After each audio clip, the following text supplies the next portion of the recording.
Sebelum menonton, jangan lupa like, subscribe, dan tekan tombol lonceng. Selamat menyaksikan. Penghentian siaran televisi analog akan dilakukan secara bertahap dalam kurun waktu Agustus 2021 hingga November 2022. Hal itu disampaikan staf khusus Menteri Komunikasi dan Informatika bidang komunikasi publik, Rosarita Niken Widyastuti.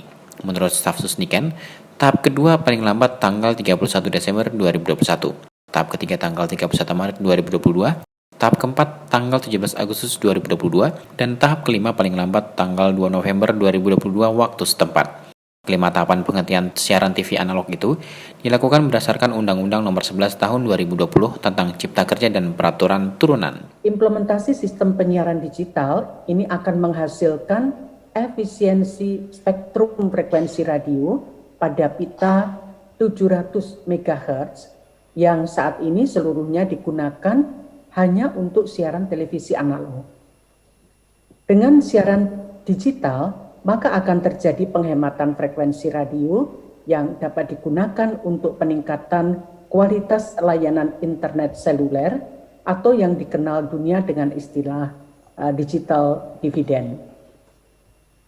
Di tahun 2017, dari Boston Consulting Group mengestimasi multiplier effect yang akan dihasilkan apabila Indonesia mengalihkan digital dividend ini untuk internet pita lebar, maka dalam 5 tahun dapat menghasilkan kenaikan PDB sampai dengan 443,8 triliun.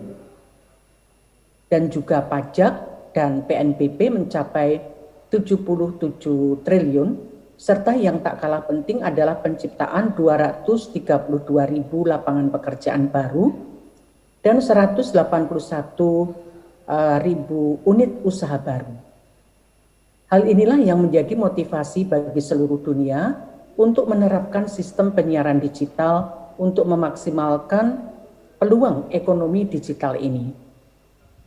Dan tujuan dari sistem penyiaran digital ini adalah efisiensi penggunaan spektrum frekuensi, efisiensi infrastruktur industri penyiaran, peningkatan kualitas siaran, mempertahankan diversity of ownership, menumbuhkan industri konten atau diversity of content, kemudian digital dividend untuk broadband, kebencanaan, PPDR atau Public Protection dan Disaster Relief, dan menuju persaingan dunia penyiaran secara global dapat ditingkatkan pada masa kerja ataupun kerjasama ASEAN yang kedepannya dan tentu dunia internasional pada umumnya nanti. Staf sus Niken Widyastuti menyatakan migrasi penyiaran televisi terestrial dari teknologi analog ke teknologi digital merupakan program nasional. Hal itu sesuai amanat Undang-Undang Cipta Kerja dan Klaster Penyiaran Pasal 72 Angka 8 yang menyatakan migrasi TV analog ke digital harus diselesaikan paling lambat 2 tahun sejak undang-undang tersebut berlaku. Menurut staf khusus Menkominfo, implementasi sistem penyiaran digital akan menghasilkan efisiensi spektrum frekuensi radio pada pita 700 MHz, yang saat ini seluruhnya digunakan hanya untuk siaran televisi analog. Mengutip Boston Consulting Group di tahun 2017, staf sus Niken menjelaskan lembaga tersebut mengestimasi multiplier effect yang akan dihasilkan apabila Indonesia mengalihkan digital dividend untuk internet pada pita lebar, maka dalam 5 tahun dapat menghasilkan kenaikan produk domestik bruto sampai 443,8 triliun rupiah. Hal tersebut menurutnya yang menjadi motivasi bagi seluruh dunia untuk menerapkan sistem penyiaran digital untuk memaksimalkan peluang ekonomi digital.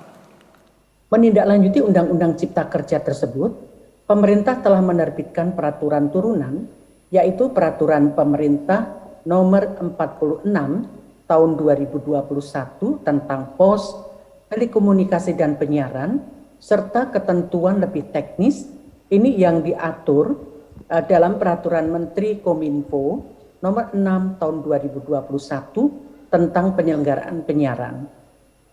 Dalam peraturan menteri ini telah ditetapkan tahapan penghentian siaran televisi analog yang terbagi dalam 5 tahap, yaitu tahap pertama paling lambat ini tanggal 17 Agustus tahun 2021 ini waktu setempat.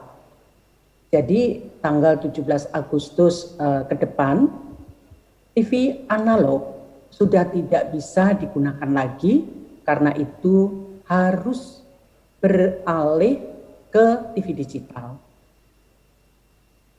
Kemudian tahap kedua, paling lambat tanggal 31 Desember tahun 2021 waktu setempat. Kemudian tahap 3, paling lambat tanggal 31 Maret 2022 waktu setempat.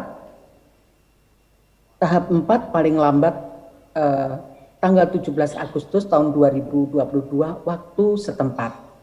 Dan tahap 5, paling lambat ini tentunya tanggal 17 Agustus, tanggal 2 November tahun 2022 waktu setempat. Dalam kesempatan tersebut, Stafsus Menkominfo juga menjelaskan mengenai tujuan dari sistem penyiaran digital yang mencakup efisiensi penggunaan spektrum frekuensi, efisiensi infrastruktur industri penyiaran, peningkatan kualitas siaran, mempertahankan diversity of ownership.